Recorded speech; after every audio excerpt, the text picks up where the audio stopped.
Hello, everybody, and welcome to the Moonbow Network episode 7. I am joined by the wonderful, the immaculate, the incredibly hardworking TheGP. How are you doing today, brother? I mean, with that sort of introduction, I'm not going to be feeling bad.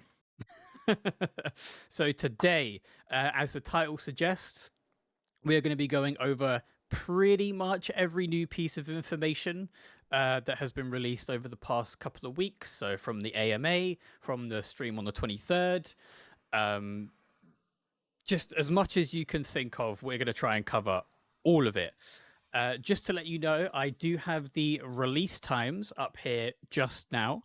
So if you are concerned about what time it's actually going to be live in your region, there you go.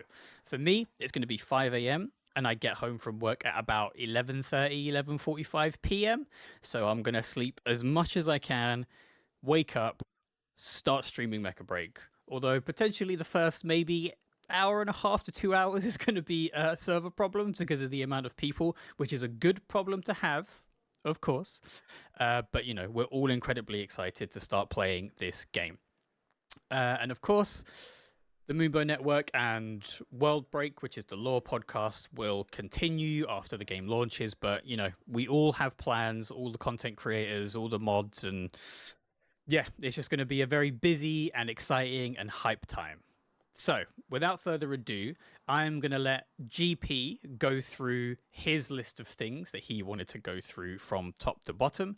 And then finally, because it's the longest and most quote unquote most important part of the new stuff, we're going to go over every change that I have listed since the February open beta test. And I have the list on a WordPad document in front of me. If there's anything wrong or different or I missed something, I do apologize. I'm only human and I can only gather so much data. And Gunlay definitely asked me not to do this, but I'm going to do this because it's hilarious. He is actually a major contributor to this document. So if anything is wrong or I missed something out, go blame him. Right. Let's get Um, into it, GP. Where should we start? I mean, where do we start? That's, I mean, let's just start in terms of like, let's say we're gonna open up the game here. First implementation, everybody's gonna be happy about it. Being able to skip the tutorial for Oh, those who have played multiple betas, you no longer mm-hmm. have to go through that tutorial again. You could just go through and skip it and just get right into the game. Yeah. Great quality of life improvement. I have no complaints about it. Just skimming over a few things before we get into the nitty-gritty stuff. Obviously, the hangar gets lots of Mm, improvements in terms of interactability. From what I saw, they have a computer that has lore tabs in it, which is going to go well for the lore nerds out there who wish to know more about the world that we're in. for sure. Um, Working out, being able to sit down, take pictures, the photography, those who love to do character poses, stuff like that, show off their person that they've created. Mm-hmm. Huge deal.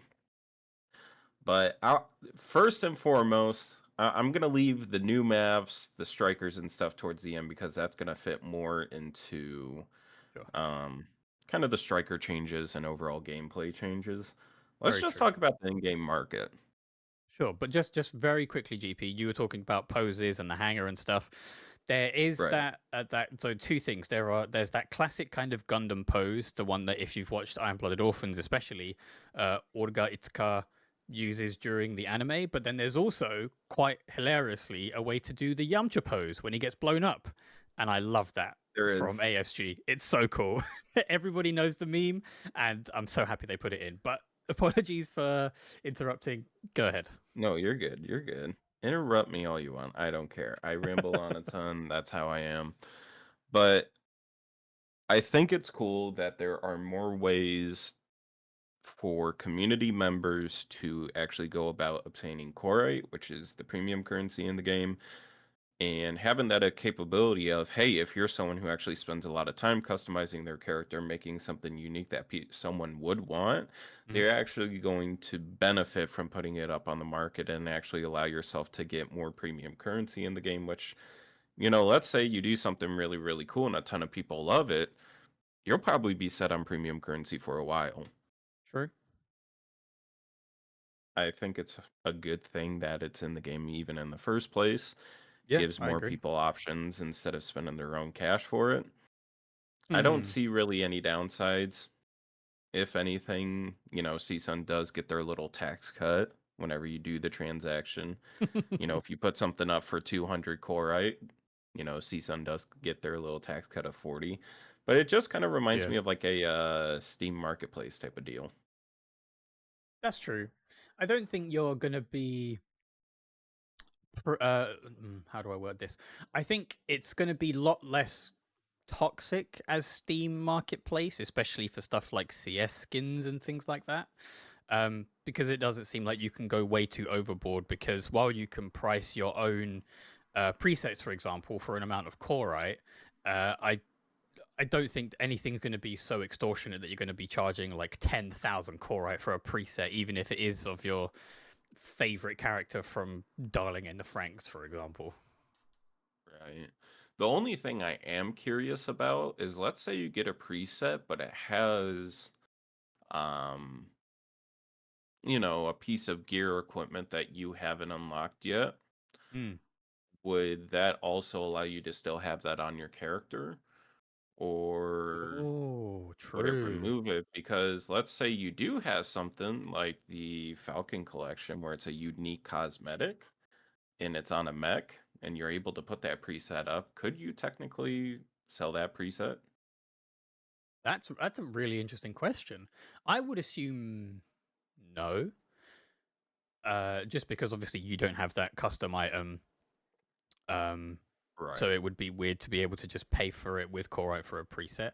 But then I guess the kind of downside would be because it's part of that preset. If you do buy it and are able to wear that specific piece of equipment, if you wanted to change your pilot, then you would be forced to unequip all of the custom changes that you bought.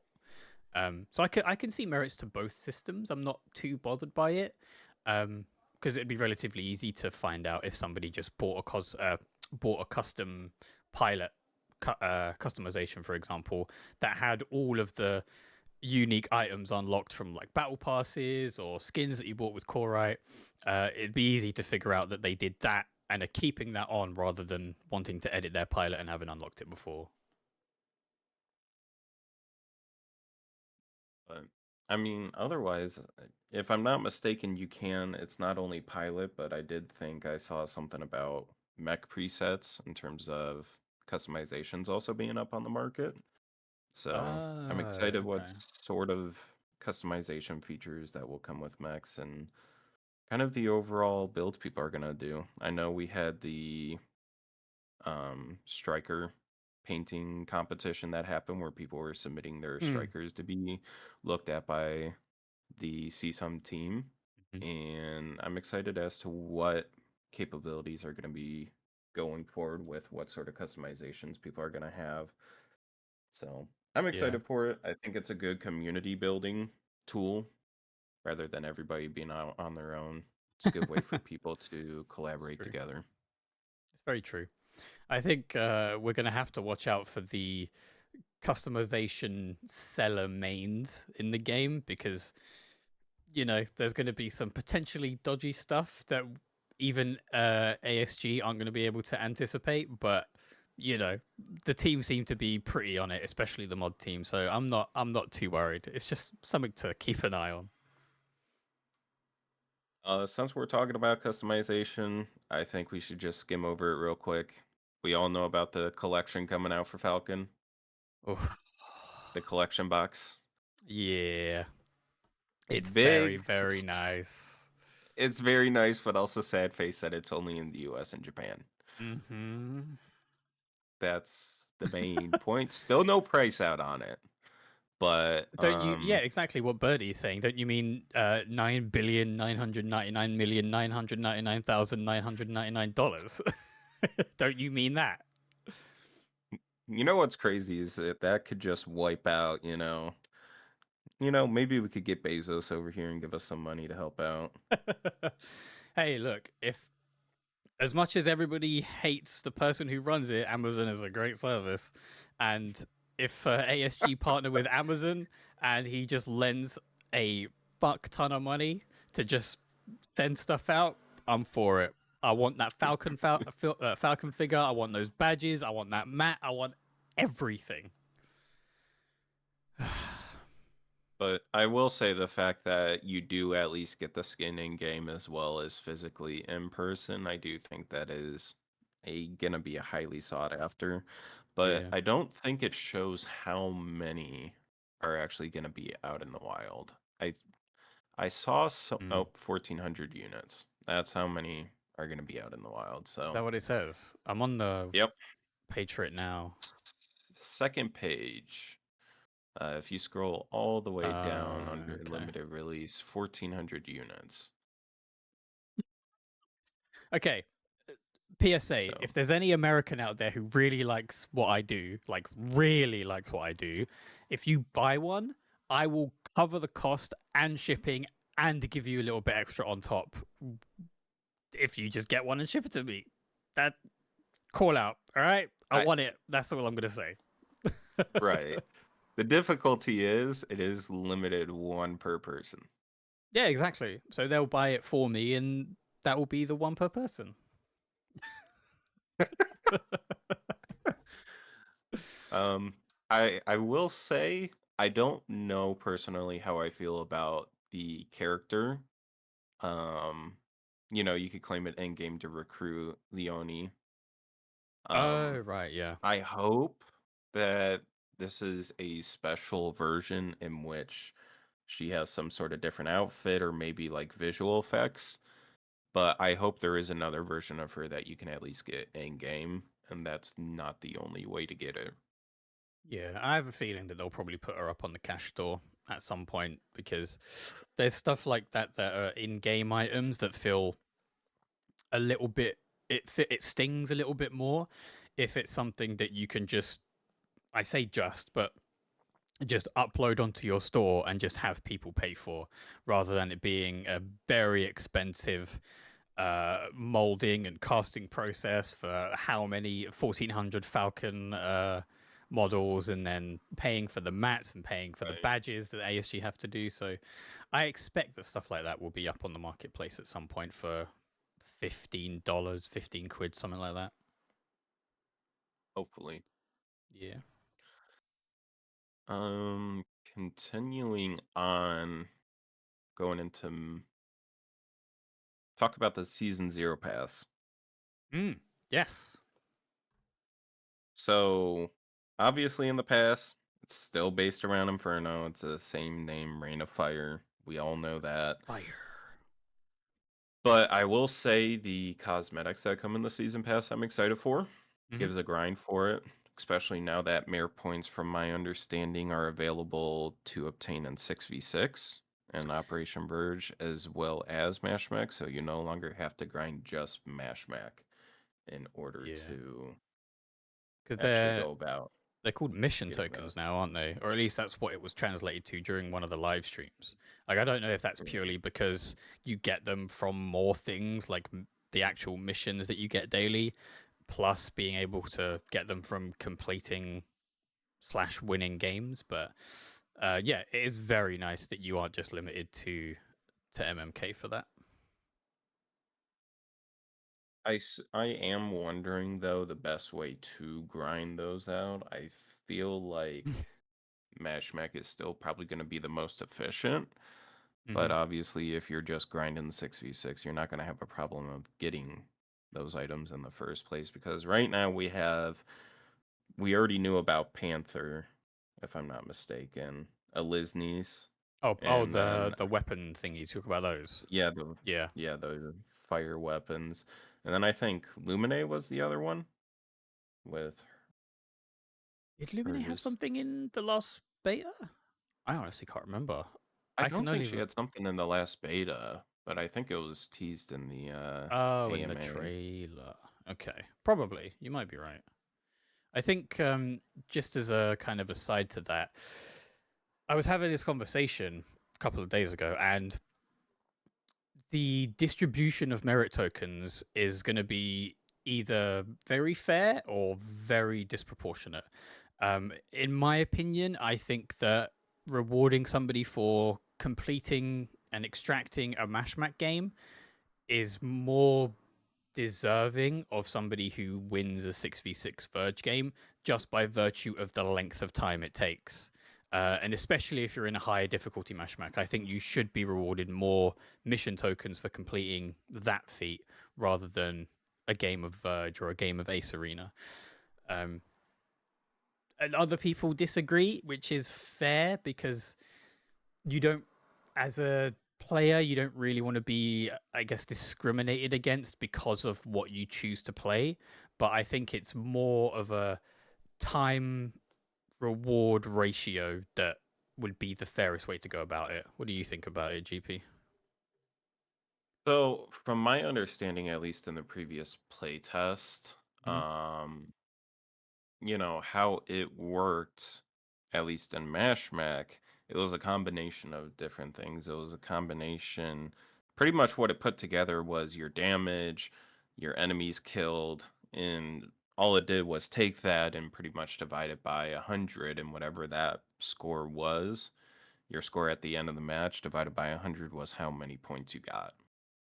So it Yeah, wasn't, you had to focus on objectives. If you wanted to get more points out of it, you had to go farm bosses, go farm the kills, and actually focus on heavy, high intense and objectives yeah, rather than just kind of playing passive.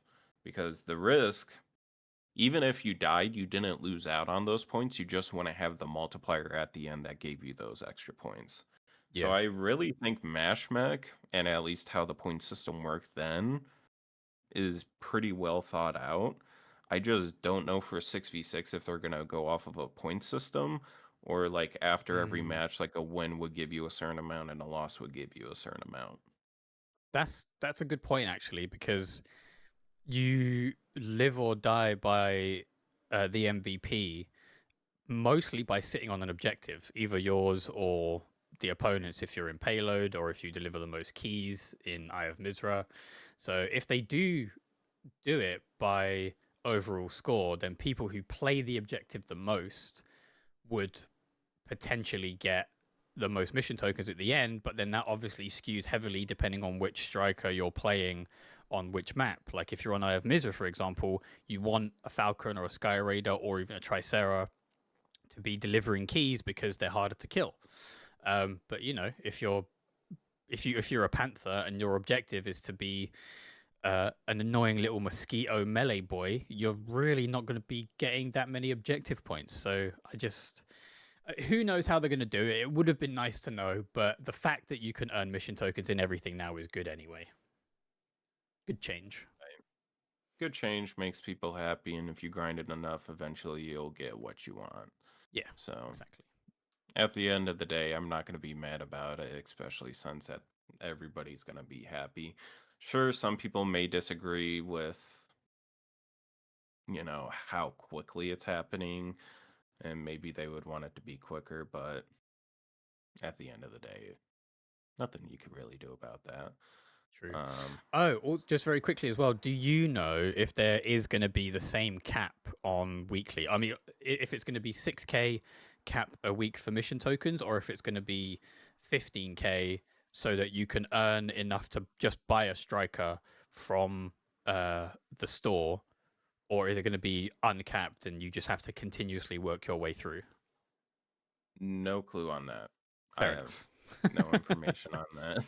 Gotcha. But No worries. altogether in season 0, in terms of the cosmetics, um, support jet wings, so that's Lumine. It's all based around fire, the Rain of Fire, Scorching Fire, Yeah. the Lance for Panther, and then the Battle Halberd for Elisnes. And then you could get the bar access, the gym access, um, and then you also have the different patterns for the max and the frame for your player card. So Hmm. quite a few different cosmetics to farm if you wanted to go after it. I think it's good end game stuff. But admittedly, most people are just going to be going for the new strikers. Yeah. So It would make sense that they have a 15K cap for mission tokens because that seems to be the most expensive thing in the store that you can buy with mission tokens. So, if you want to Yeah. get a whole new striker for your roster, it will cost you the cap for the week. But if you're not too bothered about Inferno, Serenith, or Stellaris, then you just get some cosmetics. I think that's a pretty good Or trade off. or if you want to, you could try renting out a mech for 7 days to see how you like it before you pull the trigger. Free 7-day trial from minute one once you open the game. To be honest, that is exactly what I'm going to do. Minute one, I get through my customization, I skip the tutorial, I get to the store, 7-day trial for Stellaris, and I'm only putting that in my pool when I queue up. I don't Yep. care what anybody says. I'm learning Stellaris, and that's my boy. I'm a weeb at heart. I need me my katana stealthy hit and run mech. That's what I need. I'm so happy. Stealthy, hit and run, invis, glass cannon. Let's just talk about the new mechs. They've been here. We've talked. We need to talk about them. All right, let's do it. Stellaris. I mean, Kirito, Sao, dual wielding blades, It's true. OP. You know, everybody loves a mech that is just like, yeah, I'm gonna go in, I'm gonna fuck shit up. You know, let's do It's it. so true. But, from the gameplay that we did see, at least in the AMA, it is very obvious to note that not very strong. But I could see it being really good as people say, oh, it's kind of meant to be played alone. Oh, let's not, flank, try to get, their Yeah. attention away and stuff like that. But in my opinion, at least, I think Stellaris will work better in a group just because you're going to have less eyes on them. If you're able to, as a group, catch someone off guard while they're not paying attention and just kind of solo focus them, 9 times out of 10, you're probably going to win that 1v1. hmm I don't think it's yeah. I for a very similar reason. I don't think it's going to be meta at all, but it's going to be incredibly fun to play. And kind of similarly to Spider Man in Marvel Rivals and I guess Genji in Overwatch, a really good Stellaris player can make or break a game just because of how good they are at being what the mech excels at. Like, do you do a combo once you dash in after stealth and then you re-stealth after you've run away? Do you try and duel the lighter mechs like healers, for example? And then even if you die in the process, are you just going to risk your damage for their healing? So say you kill a Lumine or a Pinaka, is it worth it to just take that fight? And if you get shot down, it's better for your team because essentially, if they can't outheal the damage that you continue to output, who knows? But yeah, a very strong Stellaris is definitely going to be a make or break striker. But if you're looking for meta, I don't think he's going to be meta at all. I could see some combos coming out, especially if it's going to be a full melee squad running the Panther, the Eliznice, and the Stellaris, but also running a Panaka with it and just throwing your shield on the Stellaris to give it Yeah. heals plus the shield protection. It could work out actually quite well. It's just if the enemy team recognizes, hey, there's a Stellaris here and just focuses, it's going to be instant death. hmm So That's it's true. really on the Stellaris player to recognize what situation they're in and what's going to benefit them most. Because if even someone's in the back lines, let's say in Carib sinkhole a little bit, Mm. and they're off to the side, you could get easy picks. Yeah. So I wouldn't Do we? say it's awful, but it's going to require more team coordination than any other mech, I feel. Yeah, I agree with that. We don't have actual damage numbers even on the website, do we? So we don't really Nope. know how damaging it's going to be to do that for any of the ultra heavies. Like Stego, maybe you'll have a chance? Question mark. Especially since they've lowered its HP, and if you do uh, stealth, dash in, Stellaris combo, funnels, while you coordinate with your team, maybe your Falcon and your Tricera, maybe your Welkin or your Ali, for example. Even an ultra heavy could potentially go down very, very quickly. Tricera without any significant nerfs, I'm not sure. But it's all speculation, and Solaris could be the best striker they've ever released. Although I will say, from experience, new strikers are always seen as OP by people who don't particularly understand the game all that well. So I'm so ready to be called carried if I win any game with Stellaris. Like, it's gonna happen. No, I don't know if I'll be playing Stellaris much. I'm definitely Mm. gonna be a Serenith person, but that's because I am gonna be focusing on Mashmac more than I am 6v6 or 3v3 off the bat. Oh, dude, the I didn't even think about Serenith on Mashmac. That's gonna be Yeah, Serenith on crazy. with Aquila, the walls, the Serenith, far range. and Yeah. Pinaka. Oh wow, that's actually gonna be a disgusting comp. I would say at least for me, if you were to run it, you could run a Naru, an Aquila, and a Serenith and just do long range. Like that True, would be you could. you could just run full long range. But Serenith is the tank counter in the game now, Yeah, true. especially with the orbital AoE effect, which can damage teammates. So stop killing your friendly Stellaris. Um, because I could already imagine that happening. The Stellaris is on, a Tricer or a Stego, Yeah, and next thing you know, you have an orbital strike on you and you die from it. I could see that happening the pretty orbital strike is often. such a cool thing. It is, um, but I think it's a great tank counter. Because the Yeah, for sure. difficulty is like tanks right now. They're difficult to stagger, so melee units aren't the best against them.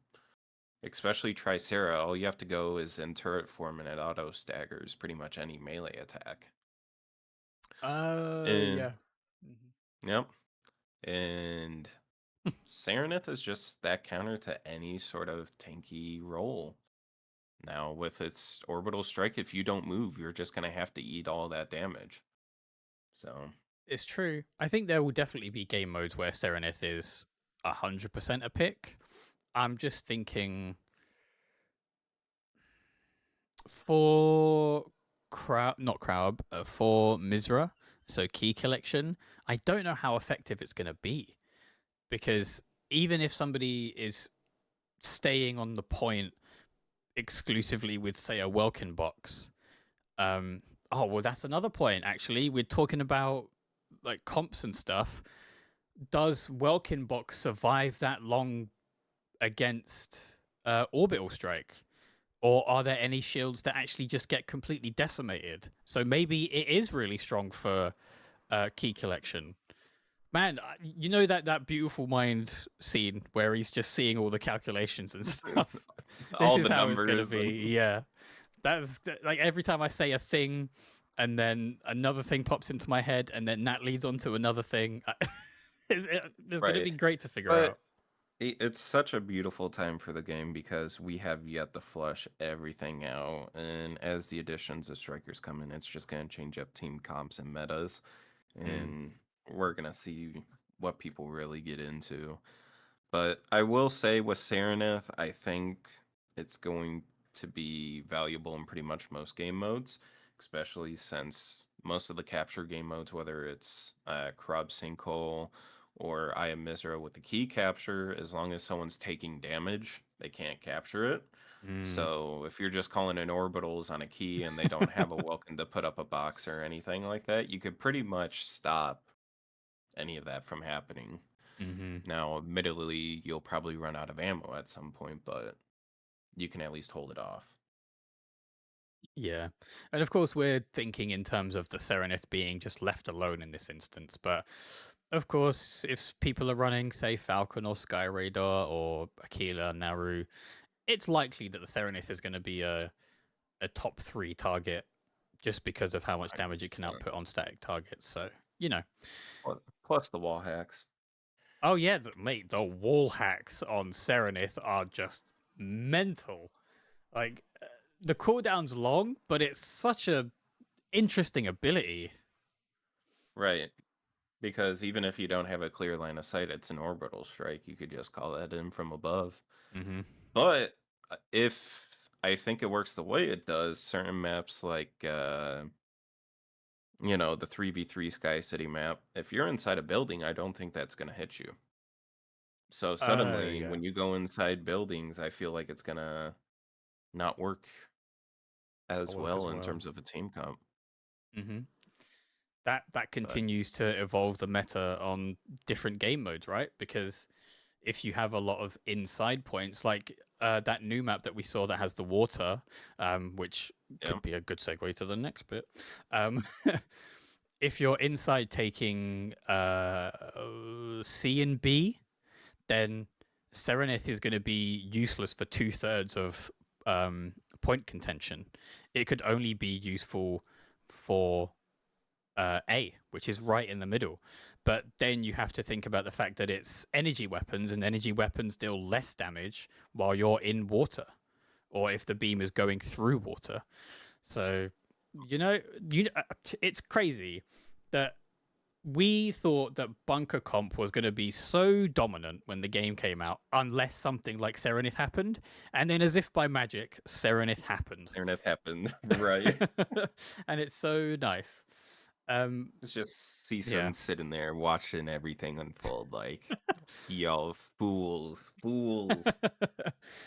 I would like to think that ASG have, a psychic just locked in a room somewhere predicting the future so they know what to make. But I have a feeling, unless you know more than I do, that ASG because they said they have 6 strikers ready to go. That Serenith was one of the 6, but from the response of the community by Bunker Comp being so strong, they thought instead of this other one that we're releasing with Stellaris, let's give them Serenith so that they know that we're listening. That's my I mean, conspiracy theory for the day. it's not a bad theory. I mean, if you look at overall meta, Mm, the meta that we did have, at least in the beta and what we saw was, I wouldn't say it wasn't fun, but it definitely was like everybody stuck to the same thing. There hmm. was very obvious choices. And now with Serenith, you know, Serenith is going to be a key part of every meta, but now everything else has changed to be around Serenith, most likely. Yeah, more than likely, I would say for sure. But since you mentioned the striker, we're already getting into it. Let's just dive deep Do it. into Let's go. uh, the changes that you had sent me with all the different strikers. I mean, let's just talk about it. New maps, your strikers have different levels of speed. If you go in water as a falcon, you can't fly anymore. I mean, Hmm. changes to everything, which is gonna change the meta. It's It's true. different way to play the game. Do you think the lunar map is going to change much? Because I don't remember from the stream seeing that anybody had a negative effect on it. It just seemed like everyone is just a little bit quicker. In Falcon's case, he's a lot quicker. Um, I yeah, I mean, don't we remember could see any. Sky Raider Falcon usage increase on there for sure. Hmm, true. You know, but I don't know if that's necessarily a good thing because we're gonna see more people use that and they don't know what they're doing. Do absolutely. It's going to be a problem for like the first month. People not realizing how fast you can go. But if the increase is noticeable enough to where it actually could kind of make somewhat of a difference, it will be interesting to see slower strikers possibly have increased movement Mm. and maybe be able to do a little bit more movement around the map and have a little bit different of a play style. Yeah. At least on I Am Mizra, if you were playing a tank, you had to choose a spot to go to and you had to stick with it until that spot was done. You Yeah. couldn't hop from one objective to another. You had to stick with where you were at. Hmm. So if now we have a striker that's more capable of being able to move around, you could probably be more of a benefit to your team. Yeah, definitely. That I'm still thinking about that lunar map and your point about if you were a tank, you just had to kind of sit until you and your team captured a key there, and then follow them to the the upload point. I For some reason I think that lunar map actually had points that were further apart because of the generally increased speed. I Mhm. could be wrong, but for some reason it felt like points were just further apart based on the increased speed that everyone seemed to get, which is a good thing. You know, it's not just we're increasing the speed, but we're keeping objectives the same distance together, so you get to things quicker. No, it's offset by the increased affinity, especially for, like you say, the flyers, Falcon and Skyraider. One thing I will say that I do like about the new moon map is the fact that, if I'm not mistaken, B point, or it might have been A point, but it it's closer, I would say, towards the middle of the map, the inside fighting area. Because one of Yeah. my biggest issues with Aya Misra is you were able to pretty much hold 2 points outside just by sitting in the middle of them. And it made it so if both points were on outside, you could kind of focus both points at the same time. You didn't have to pick and choose specifically one. Okay. So by having a point that's, kind of splitting things up, it made it a little bit more even or balanced, and you had to choose a direction you wanted to go. Hmm. Okay. Past that, the underwater map. Yes, of course. I, The one where Falcon becomes next to useless. Falcon becomes a useless piece of junk and nobody wants to play them anymore. Yep. hmm I mean, what are your thoughts in general about that kind of environmental hazard slash striker affinity? Like, I personally am okay with it because I feel like they've balanced it well. Like I was saying, C and B are inside, and it has a pretty decent field of view from if you're outside at certain angles where you can, launch your rockets or your jammers from Skyraider. But I I don't know if I want them to expand on it for other maps and game modes, in the danger that they go a bit too overboard because of how well it seems to be received. Yeah, what are like your thoughts? I think it's a healthy balance of having modes or maps where it's like, hey, nothing's going on. Like the original maps were balanced so everybody could use them. This is getting into the territory of mixing that up a little bit more. Mm. Um, I think it's good, at least for the Falcon and Skyraider aspect, to have these maps because it encourages people to play different strikers more often rather than being a one trick Yeah, player. that's true. Because everybody obviously has a main, but if you want to get better at the game, you have to learn how to operate under multiple different strikers and still have a Yep. good performance. So I think this would push that.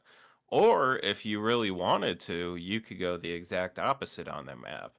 You could say, hey guys, we're going to run the Skyraider and the Falcon. We're not going to care about A point at all. And we're just going to focus on B and C points and just win by that. Yeah, you twice now. You have actually taken the words right out of my mouth. When we saw that stuff during when it was being streamed, that's exactly what I said. Because I can't remember what the map is called with the capture the points, but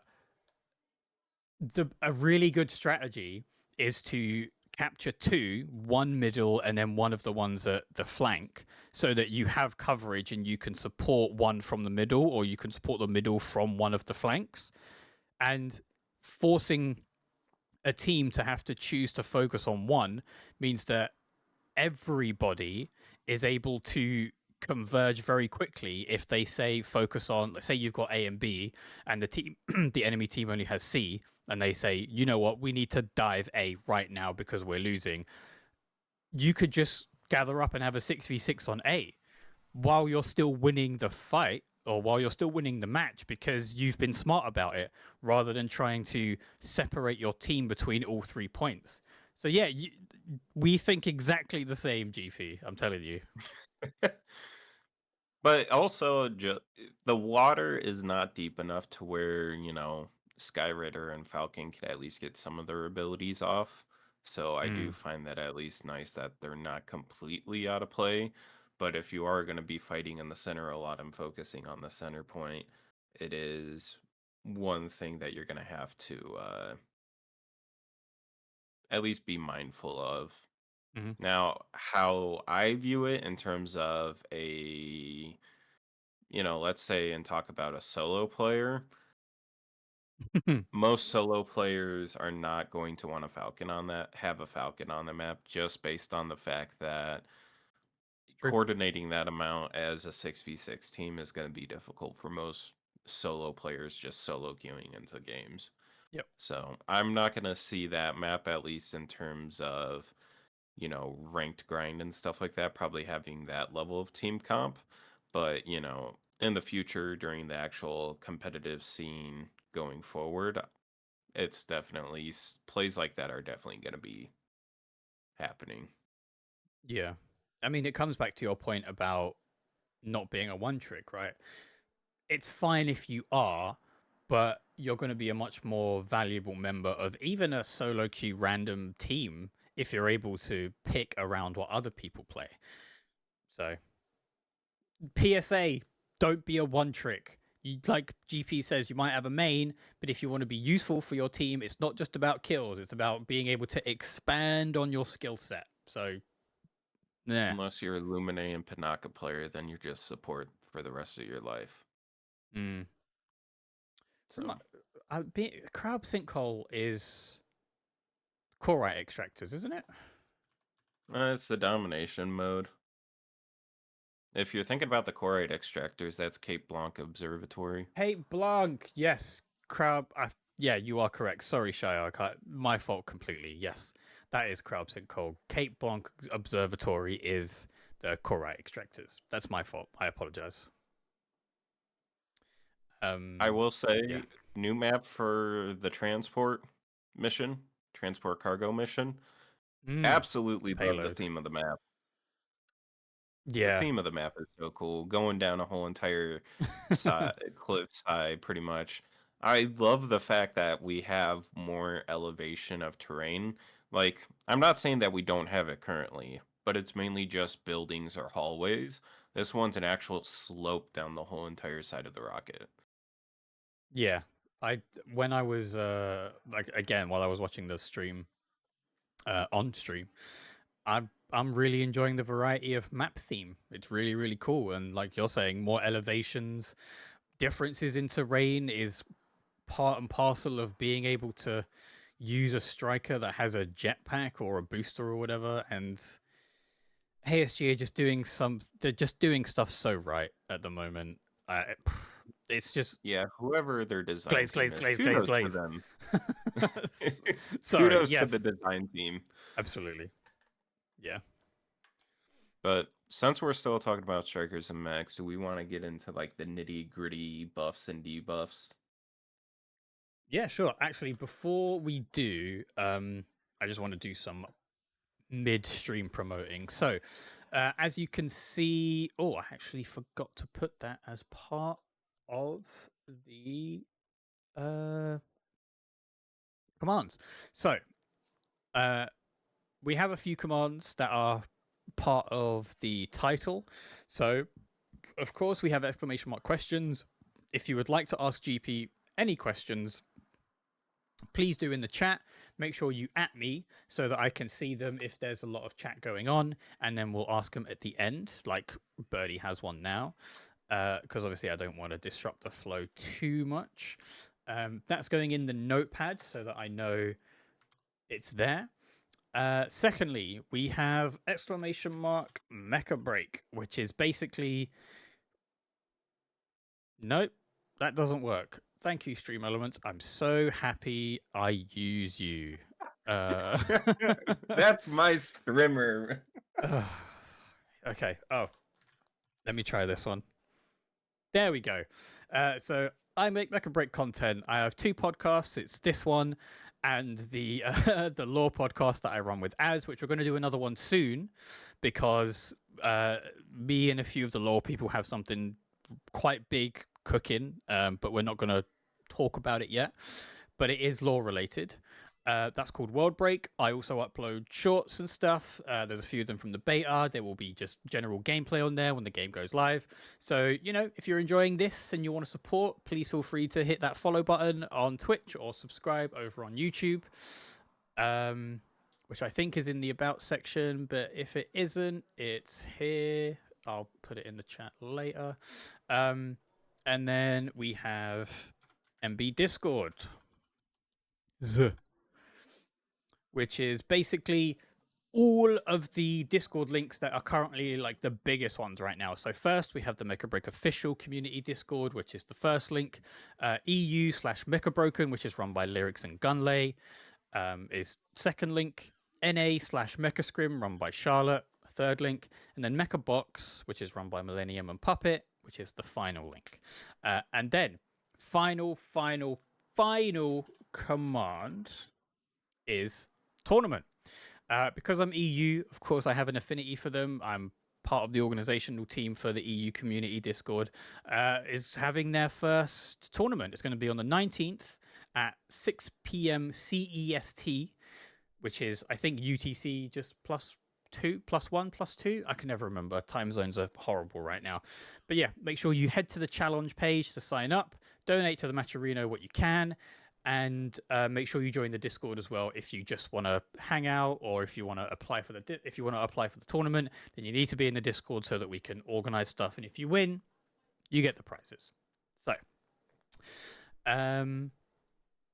yeah, let us move on to kind of the big changes. Oh, and just very quickly, thank you for the follow, JCFE John. Thank you for the follow, Zin. And that's it. Beautiful. Oh no, Right. John's here. Watch what you say. Oh, wait, is it the John? Is that him? Yeah, that is the John. Hi, John. I haven't That's said the anything John. bad. Uh-oh. Thank you for all the work that Father's you here. do. Mm-hmm. Big Daddy is here. Let's move on quickly. Move on quickly, GP. Move on quickly. But I'll let you take kind of Sure. I'll let you take over on talking about the changes with the different mechs that we've seen so far, and then we could kind of discuss from there if you want to go over them. Sounds good. Sorry, I just forgot to put names down for the questions. Birdie_cloud. I know who the second one is because he won't leave me alone. Myth. I'm joking. He's a good friend.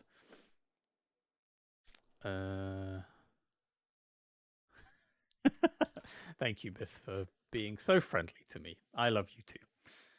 So yeah, we start off basically. So, like I say, the format that this was given to me in was basically just a big list of stuff. So the first things first, everyone got a base mobility bump, base ground speed and air mobility, but no changes to boost speed, which I think is actually a good thing because boost speeds at the moment seem fine. I don't think there's anything wrong with them. I don't think I've ever had a problem with boost speed. I mean, for the Yeah. most part, if you spam the boost button, you know, Yeah. you get even with the tankier strikers, you could get where you need to pretty quickly. Yeah, that's true. Yeah, I don't think that's really a thing that needs to be talked about. Some strikers got lower energy cost on evades or faster evades. And of course, when we talk about strikers and their energy changes, we can talk about the two new strikers where it was made clear that while Serenith has better EN management or better EN economy than their ultra heavies, it doesn't have as good an EN economy as, say, the Flyers. They're trying to balance between the two. So yes, it's a light brawler and it has to be very quick between targets, but at the same time, they don't want to give it too much EN so that it can just infinitely dash away from melees and long range shots, which I think is a really cool way that they've balanced Stellaris. Let's go over from top to bottom the changes that are on this notepad. Very quickly, how do you say this first one? Listeners? Listeners. Okay, so I've heard 3 different ways of people saying it. One was the actual game, and it says Alisness. Another one is Aliceness, which was, I think, from one of the. It was either one of the streams or somebody from ASG talking about it. That is true. Some people say Alice, which is quite funny. Um, and then what was it? So, Aliceness. Uh, yeah. So basically, people can say what they want, but it's a thing that's going to happen for a while. People are going to say different versions of the name, and it's totally fine. I just wanted to get your reception on it. So, No, it's not fine. They're all wrong. If they don't agree with me, they're wrong. yeah. Oh, actually, But we it don't. doesn't say anything for Ali. I mean, for Eliseness, the biggest things I It's the think melee change, that right? the melee change, but also, being able to shoot while Oh, you're dashing. yes. While in Baby Ali That is, mode. yeah. That's true. Baby Ellie got a buff. I I don't really know why. I'll be honest. Um, I think Ali was kind of fine at the moment, but I you know, don't think it's a huge enough buff to where people are going to complain about it, but it's just like, oh, we could do that now. yeah. No, I That's get how you. I'm like, that's not bad. I don't know. I think from that tier list discussion that I had with some of the Orca people, it's gonna be it's gonna be either a make or break change. I think. I know it seems very small, but the point of the Ali uh, armor burst is that it was meant to be weak, and now it seems like it can be very offensive. And then, especially for the first armor burst, you can just re up whenever you want. And I don't know. I'm not the biggest fan of it, shall we say? But I think we will have to wait and see. Right. Next one. Aquila. Plus 3k HP, plus 1% blast defense, plus 4 ballistic defense, plus 5% energy defense, minus 4,000 fluid armor. What are we thinking of these changes? I'm gonna be honest. Here's the thing. We pretty much got the same amount of HP back, but we lost armor. Now, in my opinion, at least, armor is like it's important because it can provide resistances to um, different types of attacks, but it kind of balances itself out, especially since we have the small amount percentage increase to blast defense, ballistic defense, and energy defense. Yeah. Most commonly, we're going to be seeing ballistic and energy is like the main two forms of damage. So it kind of works itself out to where I think Aquila actually kind of got a buff from it. I'm not gonna lie. Yeah. No, I agree with that too. Um oh, I just don't know why. just very quickly. Thank you MDB for the raid. MDB. Literally yeah, sure. I'll stream together.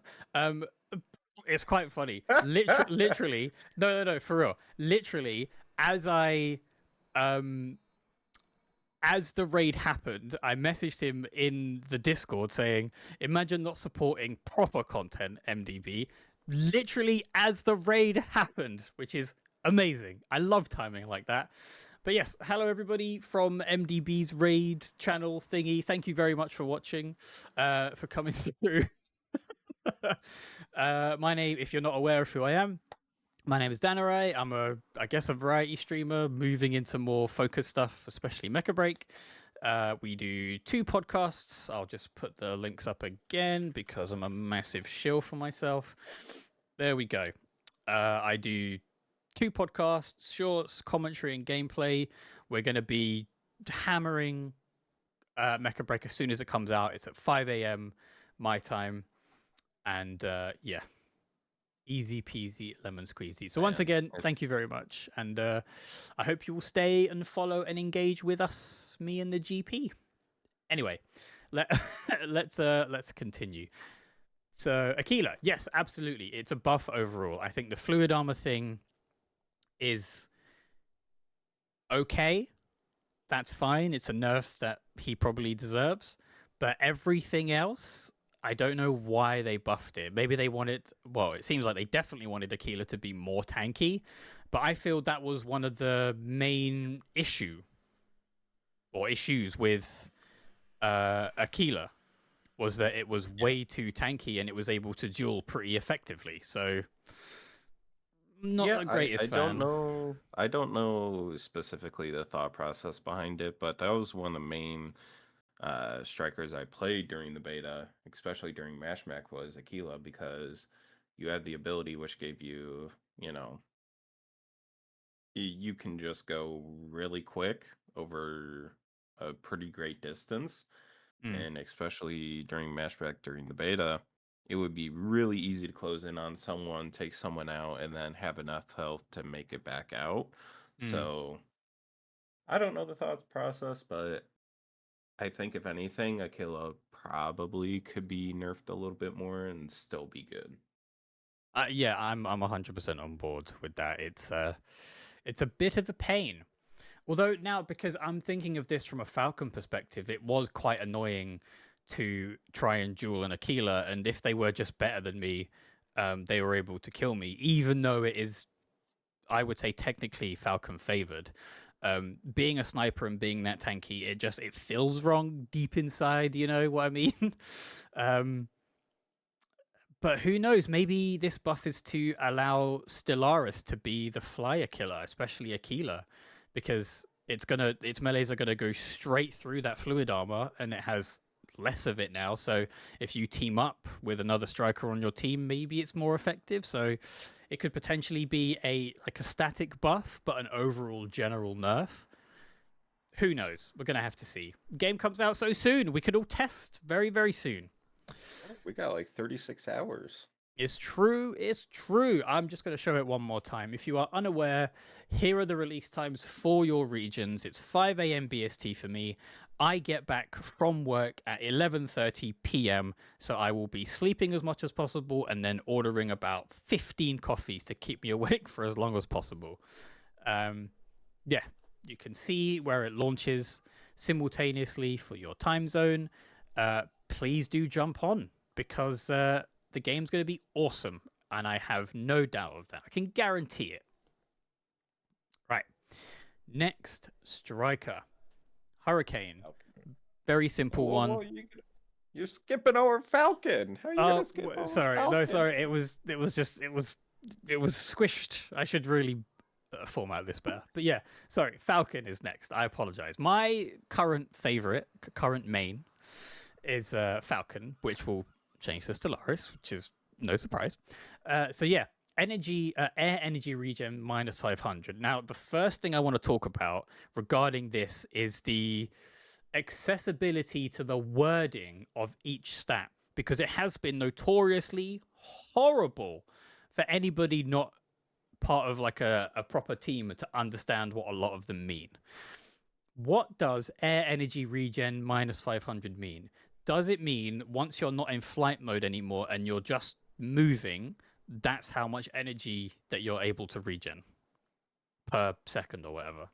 I think the air energy regen is not in flight mode, but Mm. if you're just boosting normally and like you're in the air, like if So you're holding space and just kind of gliding around.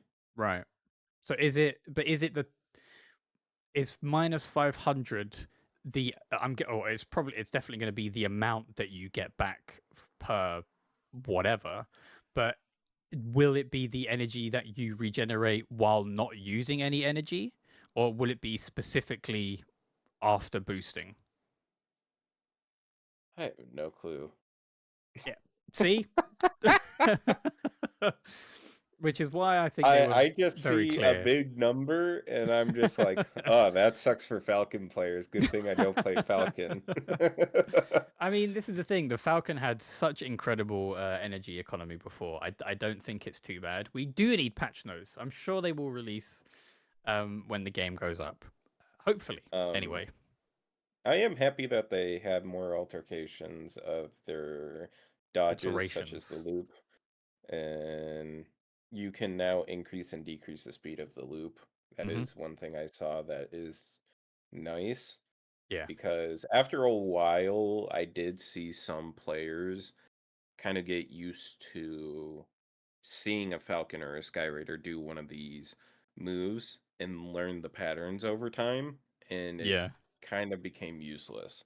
So now you can Hmm. kind of mix it up by going slower and then fast and throwing them off guard a little bit. Sorry. Yes, that is true. So the loops and the kind of slow descent, I think variation is good, but it is again, it remains to be seen how viable the different variants are going to be. I don't think there's going to be that much of a difference in the two, and one of them is just going to be purely better. Um, but that's a hot take, I guess. More variation is generally always good, so I'm not too bothered about it. Although improvement to the Orcs 3 tracking and damage is something that I really love because Falcon didn't need it at all.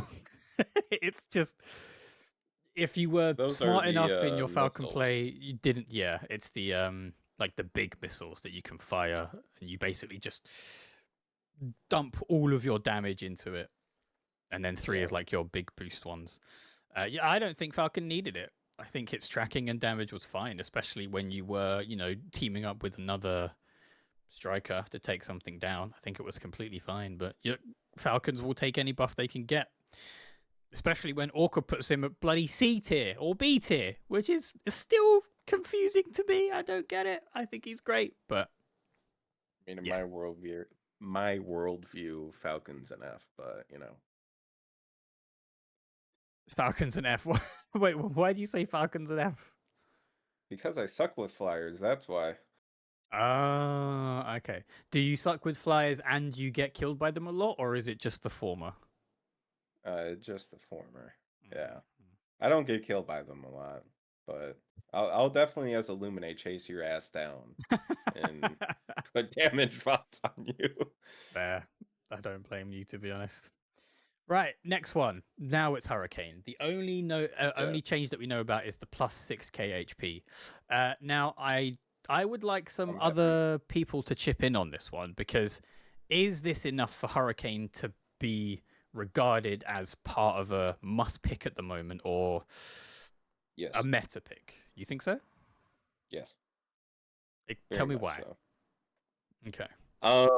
It just the biggest issue with Hurricane is not having the survivability, in my opinion. Hurricane obviously has the tracking shields that allow fire to be Mm, taken away from the hurricane or your teammates and actually have capability to be able to sustain and have more life. But let's hmm. say those shields go down, you can be the tank. Even with the bubble, the whole character of Hurricane is meant to be a support tank, and now it's just going to fulfill that role more. Sure. And even with the lasers, I still love the lasers on Inferno and Hurricane because they are excellent at getting rid of shields. So I Hmm. would see, personally, at least for me, I see Hurricane as a support tank player, and he's like my number two probably pick, at least in terms of who I want to play. Yeah. I think that's true.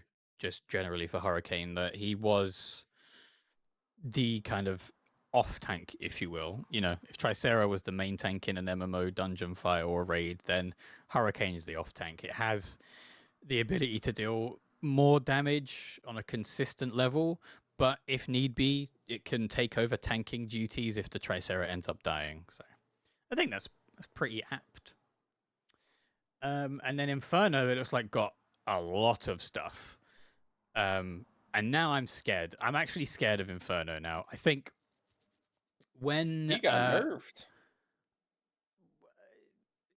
yeah, Inferno got nerfed. He's in the ground. He's buried. Put him in the cemetery. sure, but I mean it's good for everyone else. That's what I'm saying. Oh yeah, it's perfect. Mhm. Plus 3k HP. Whatever.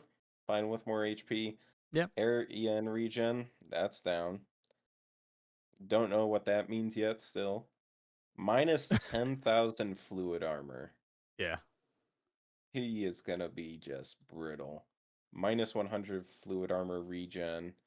Um, so it's going to take longer to get your armor refreshed. And then the cooldown is reduced, um, which is good. I think kind of what they're at least aiming for with the Ox 3 cooldown is you're going to have to.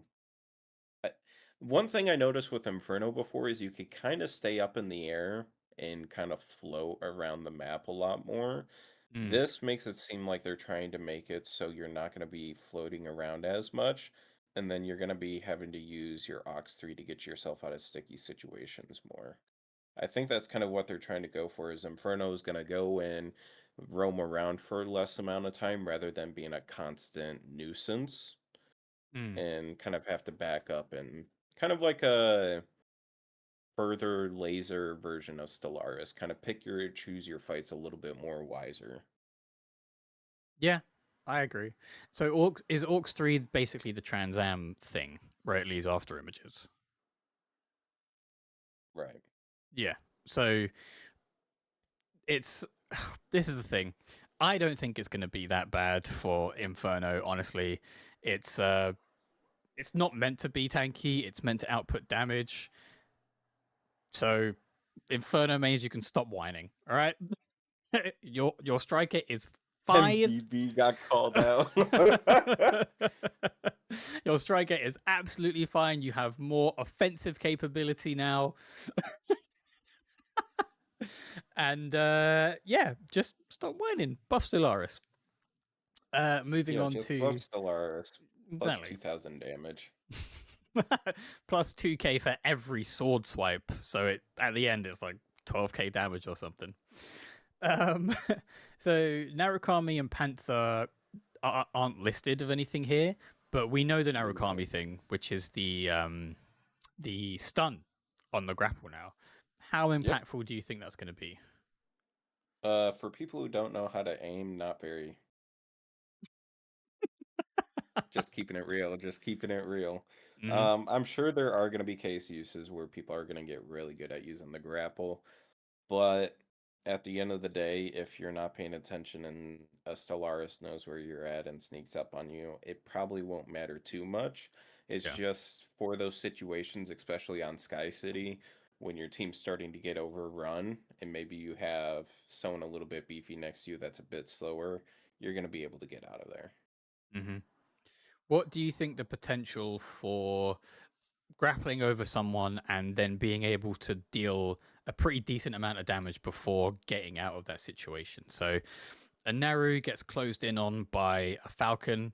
It does the grapple hop. It stuns the Falcon, potentially grounds it, gets maybe 2 to 3 like no scoped shots or one charged shot. What is the kind of best outcome for a Naru in that situation? Do you think?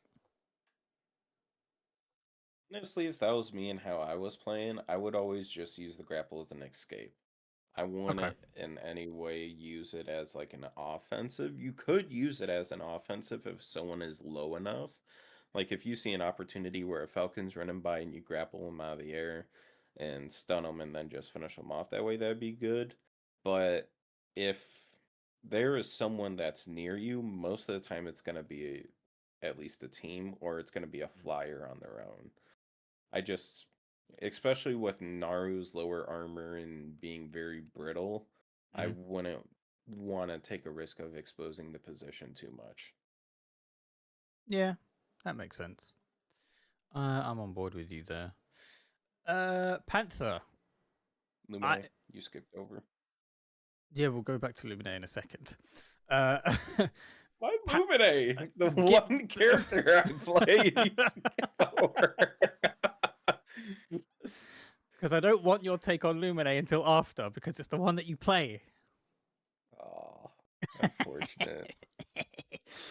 So Panther, what for the life of me, I genuinely cannot remember anything that they did to Panther outside of the general melee change. Like, please, somebody in chat, let me know what they actually did for or to Panther, but or GP if you can remember, because I can't. Gonna be honest, I don't recall anything. Yeah, I don't think they did much to him.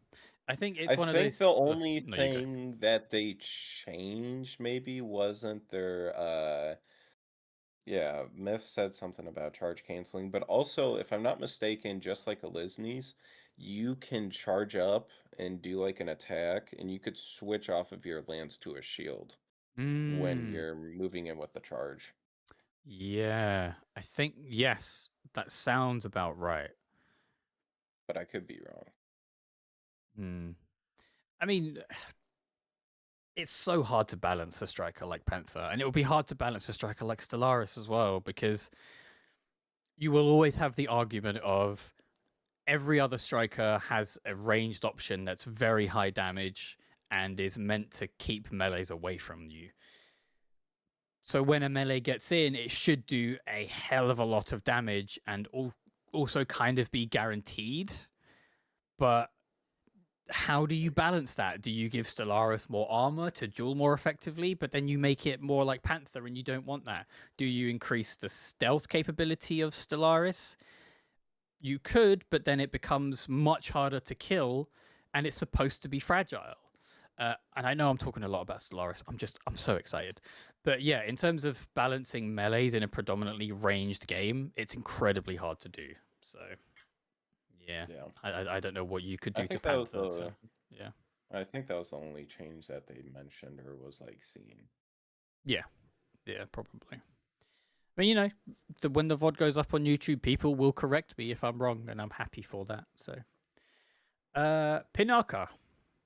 What are the changes for Pinaka GP? Ground energy regen plus 300, whatever 300 is. Aaron regen plus 160, whatever 160 is. And then the biggest change, which I think everybody is happy about, you can actually use the primary healing ability on Panaka. Mm-hmm. So I'm happy about everything with Panaka. I think the walls are in a good spot. More energy allows you to get to your teammates quicker to heal them, and the healing tether allows you to at least heal over a little small distance, Mm-hmm. but you don't have to be directly on anybody. Yeah, Good I think it's changes. a very Simple. good change. Simple but effective, which is pretty much how you want your devs to balance stuff. Nothing too overly complicated. Off Tekken 8 off.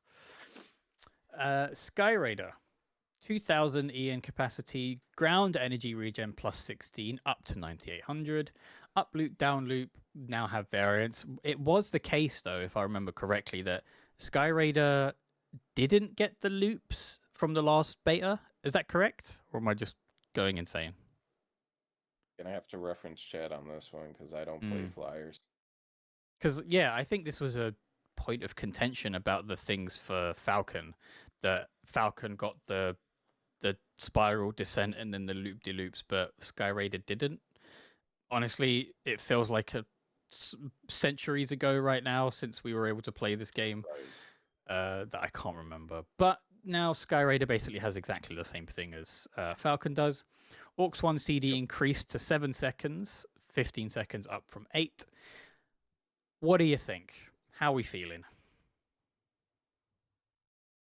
I mean, it's good for the flyer. I think Skyrider is going to be used more often because people were mainly focusing on Falcon over Skyraider. And I think the nerfs to Falcon buffs to Skyraider at least evens them out a bit more. Mm. Past that, I don't have much to say because I didn't play him much. Yeah, I, it's just one of those things where because he was nerfed pretty hard, the community just generally turned off Sky Raider, and there wasn't much information that you could get unless you had like those dedicated lab monsters that were finding out all these different things from custom rooms. Tricera doesn't have anything on this document, but I do remember something. But I personally can't remember specifically what. Do you remember, GP? I think there was a reference of something of him regarding melee, like when he was being meleeed.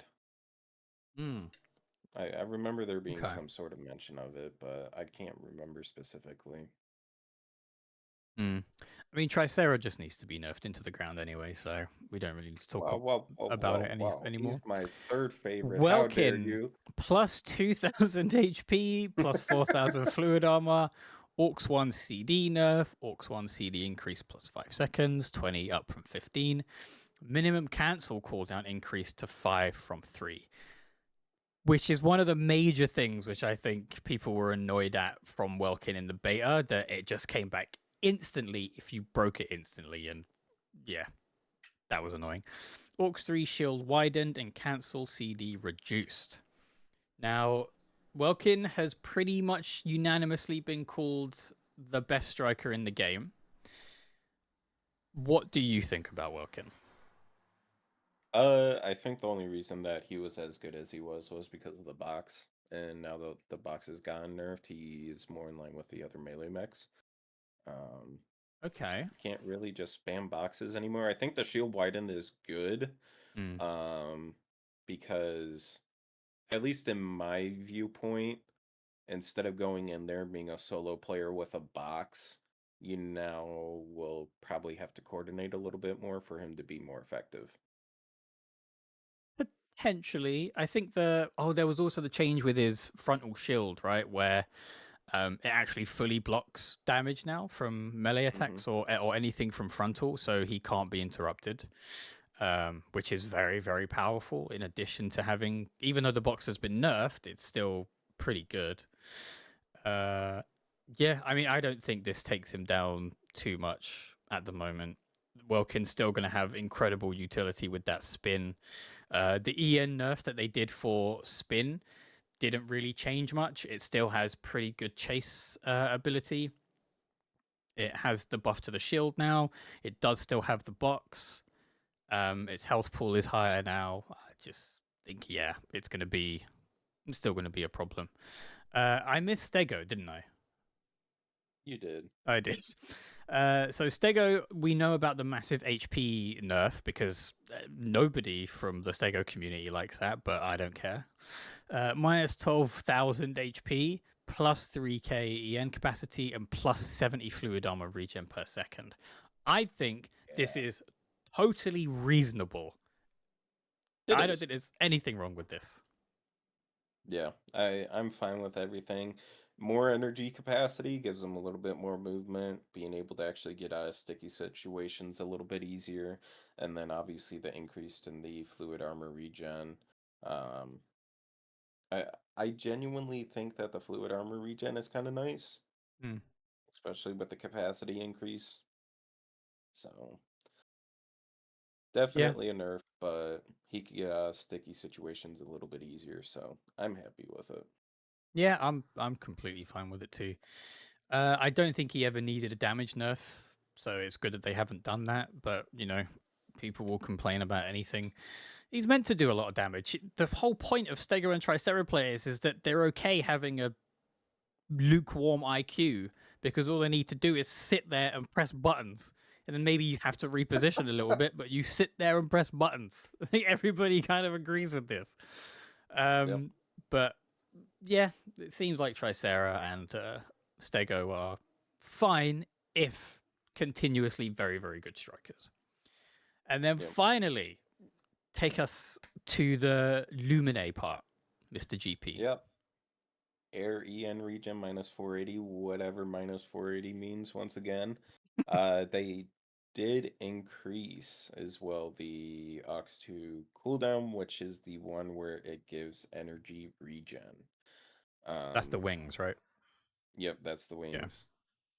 Now, obviously a nerf to Lumine and movement, I think it's honestly a good change because it would incentivize Panaka usage more. Mhm. But at the same time, I still am gonna see Lumine as a very strong pick in terms of healing, but also being able to chase down any flying mechs that are on very low HP and putting damage bots on them. I Mhm. think that's the main reason that they got put in those energy nerfs is because of that. There was some points during the beta in which I would outrun a falcon that was in flight mode trying to full sprint away from me because I would just hit Ox 2 and just spam the dash button and have unlimited energy. So I think it's definitely a needed nerf, but Luminae's still gonna be good. Hmm. Would it? Would there be anything from these changes that would make you switch to Panaka, or are you just like you love Lumi so much and the changes don't do much for you? I'm a one trick pony on Luminae, so I'm not following my own advice. Fair enough. Like I One say, trick being ponies apply for support. You could be a one trick pony on a support player. true, true, true, true. I mean, look, like I said, being a one trick is fine, but you should at some point expand your roster. And if you don't, and you get on fine with being an OTP, then again, fine. I'm not going to judge you too harshly. So I just want to. So over on the YouTube stream, we have somebody talking about. So I guess I really need to practice playing Welkin a lot. I'm so scared of those Panther guys. They just love surprising people. That is the one instance in which Welkin loses straight up. That's like a 9-1 matchup Yeah. in favor of Panther. It doesn't mean that Welkin isn't the best striker in the game, but because of the toolkits between the two, Panther dominates Welkin and doesn't do that well against pretty much everyone else. Again, might do pretty well against Stellaris in just a straight duel, but if you're a decently competent Stellaris, you will know not to duel pretty much anyone unless they're on very low health and you can burst them down. And that's the again Panther Welkin matchup in a nutshell. I think I have a clip of it on this channel somewhere where I clipped that part of the conversation between me and some of the Orca members. So we got everything on this channel. And now something that's actually super interesting that we were slightly talking about earlier, the environmental affinities. Give us your probably not hot take about these affinities. Long story short, completely opposite of what I just said is it's good for the game, good for variety, good for the comp scene, and I think it creates an interesting dynamic because at least for me in the comp side that I come from, Hmm. um, I spent 2 years playing competitive Rainbow Six Siege, and in Nice. my time of being on my team, I had to learn every single role and how to pretty much play every single operator because we Hmm. never found a constant fourth. Right. And if you're able to develop the skills of a role, let's say you're really good at Falcon and you play on a water map and you have to start playing other strikers to be better used on that map, it allows you to then develop skills for other strikers, but what Mm. you'll eventually realize is certain skills from Falcon are then transferable to other strikers as well.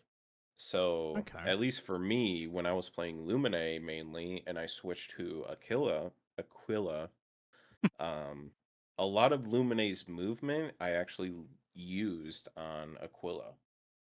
And a lot of my ways that as a Luminae, let's say I was in a really crappy spot and being attacked, Mm. I then would transfer that to Aquila and it would allow me to get out of certain situations better. So I think overall the affinities, um, at least for the map designs and being able to move quicker, it's going to be better overall, even though some people are probably not going to like it. I think it's overall for the competitive integrity of the game that it's in there. Okay.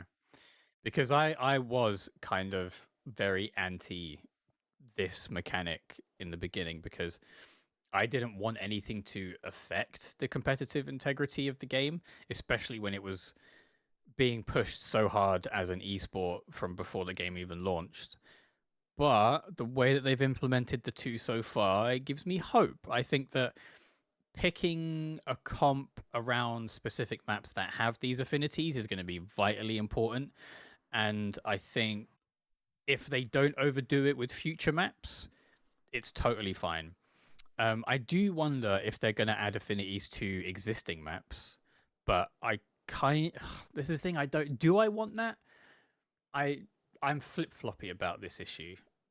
What would you say? GP, about that? If they are going to completely overhaul and like completely rework the map, then yes. But if they're just gonna take the map as is and then add affinity to it, I wouldn't like that. That's completely understandable. I'm gonna remain undecided on this for a long time, I think. But with the Once new we see the maps, game, I yeah, think once we get hands on, we'll then get our opinions then. yeah, I think we just need to get our hands in the game. So you know what, ASG, just release it now. At least, All right, yeah, yeah, just 24 hours early. yeah, Give it to exactly. us. You're definitely not fully ready yet, but just release it for the cool people like me and GP. Don't give it to Not MDB. MVP. Doesn't. Amazing. I I love it. will say one thing I totally forgot about, Mhm. that I did want to bring up is with Sereneth, the radar ability working in EIC storms and the Yes. sandstorms, and then Outcome you could pretty radar. much see all of the enemy team with that and have your whole team, you know, be able to shoot at enemies in EIC with lock gun. Just Kind of fire in broken. that general direction. Yeah. It's true. I don't like it makes sense because it's an ability that just scans the area that isn't related to FCS targeting, but it's a bit strong. Like if one team doesn't bring a Falcon, especially to that new water map, because they don't want to risk it. If there's anything else that happens on that map, like a storm or something, then it's a bit rough. But Yep. again, Eye of Mizra, I hate when that storm comes in on Eye of Mizra. I'm gonna hate it when it comes in on any other map that stops my FCS targeting. Well, isn't on King Block as well? If you don't dismantle the chloride extractor quick enough, it causes a EIC storm. Mm, Am I yeah. wrong about that? I mean, I still hate it. Like, it's it's not gonna. Yeah, it's just one of those things that really annoys me. Everything else so far has been fine. It's just that storm as soon as it comes in, God, it just knife in the heart, Yeah. especially if you're on the winning side and you're about to potentially get, say, another key, but somebody else is potentially sitting on the point. You can't see them if you're like too far away. You can't lock onto them, and you just lose that point. Sometimes it gets a little bit frustrating. But I'm not going to dwell on it too much. My overall takeaway is that the affinity stuff is good. It's a good change, even for 6v6 Verge. So. Yeah. Another big change. Some may see it as a big change, others may not. No mods in 6v6 or 3v3. Mm. Yes, Pretty thank simple. whoever whoever listened. Thank you. Nobody wanted them in Ace and Verge.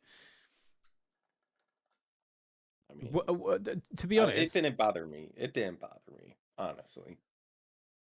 I think the main issue was that there was a lot of variation, and there were some mod combinations that were just straight up buffs. And at the end of the day, if you could go into Mashmac, earn the best mods, it would be just meta mods anyway without any real variety. But in Mashmac it makes way more sense because it's a completely different environment. You have to play strikers relatively differently too. Um, for the competitive integrity, I think keeping strikers at their base level is completely fine and acceptable. I will say that the people who were very upset at the possibility of mods being taken out of Virgin Ace, I understand. I just think that because 6v6 will be the competitive standard, it's fine to get them out and leave them for Mashmac, where you get for extraction shooters, and Hunt is the one that I go to for this example, is you are supposed to earn traits and you can earn them by winning games, and you get trait points or hunt points, whatever it's called, and then you can buy certain things to improve your game. But they aren't necessarily all broken. Some of them are really, really good, but they're not all broken. With Mashmac, you have to grind for them, especially in the higher difficulties, which means if you go into the extreme difficulty or whatever it's called, you're not even Mhm. guaranteed to get out with these mods. Like you'll be Right. playing against people with incredibly high level weapons, incredibly high level mods anyway. Um, so yeah, I think it's completely fine. But leading into Mashmac, all the Mashmac changes. Mm-hmm. Let's go. I like him. Uh, Um, biggest ones, obviously, three-tiered system. If you're gonna go in with just your striker, no sort of airdrop, reinforcements, no sort of mods, you play in the beginner level.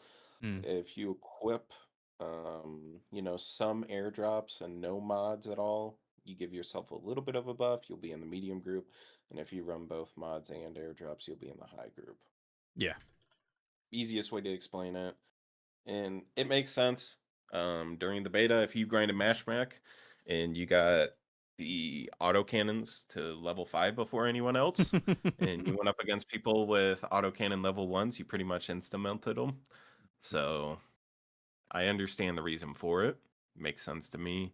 Um, Depending on how difficult it is in terms of the difficulty you choose, it will reduce the amount of extracts. Um, Personally, I like this idea of having a higher risk, higher reward. My hope is when we get hands on, we'll be able to see the exact amount of points you could get for it. Because if you run the higher tiers, and it allows you to get more score, which Hmm. in turn would get you more points for the shop. I think that would be a good incentive to play the higher tiers compared to the lower ones. Yeah, definitely. But as a person who plays extraction shooters a fair bit, the incentive to play them and do well is the sense of achievement. Because, in again, say Hunt, the objective is the exact same over and over and over again. And you don't even earn weapons in game. Oh, in matches, you earn them by leveling up your character so that you unlock them, and then you use a weapon enough to unlock its next variant. So it's just about the specific gameplay loop of Mashmac that entices a lot of people because it's nothing like any like any other genre of game, and it's the ability to completely ruin other people's experiences, which is a very thrilling experience. And it's part of the reason why And I like playing extraction shooters because high risk, high reward, but it's also fun to cap somebody in the back of the head when they're about to extract, take their stuff, and then you leave. I mean, admittedly, for me, as someone who played Escape from Tarkov as their main extraction shooter, Mm, I put around 3,500 hours into it. that's a lot. Um, yeah, it was not a great time in my life, let me tell you what. Oh no. But no, in terms of extraction shooters, I think the higher risk, higher reward is something I'm gonna be happy with. One thing that is coming back from the beta is the golden supply crates that we're dropping in Mashmac. UMBs with And Falcon vouchers, baby. Let's go. yep, yep, that's what they were. The unique boxes, that's what they were called. Ultimate But maintenance boxes. Yeah. ultimate maintenance boxes. Yep. Um, yes, that Falcon voucher coming back. Um, but I think if the incentive of going to a higher difficulty is you get more of the mayor points or mission points, and then on top of that you get more ultimate maintenance boxes, I could see people going more towards the higher difficulty than the lower one. Yeah. And then I didn't even think about the UMBs in that sense, to be honest. But yeah, you make a good point. and then on top of that, when you do die, you start from the beginner and then make your way back up to it. So it kind of has a natural progression system. Um, People are going to be going for those ultimate maintenance boxes because they want the Falcon voucher. Everybody wants the Falcon model.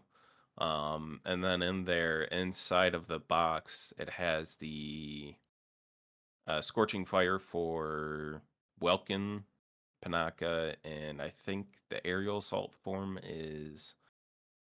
Whose aerial assault form? Is that Falcon? Falcon. Yeah. Yep. And Mm. then obviously the seasonal patterns. So definitely a reason to grind Mashmech if you want those cosmetics. Yeah, absolutely.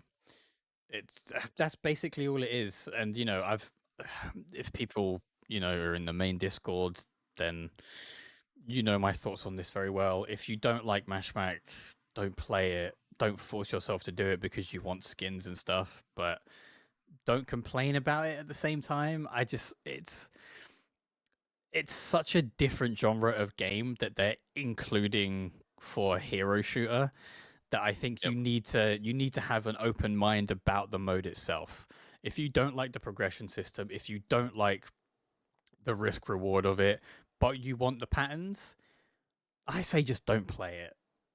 Keep yourself happier rather agreed. than forcing yourself to do it and then complaining in the main Discord and then getting the GP to time you out because you use a slur or whatever the hell. Yeah, don't Uh, be using those naughty words now. those gamer words gotta stay out.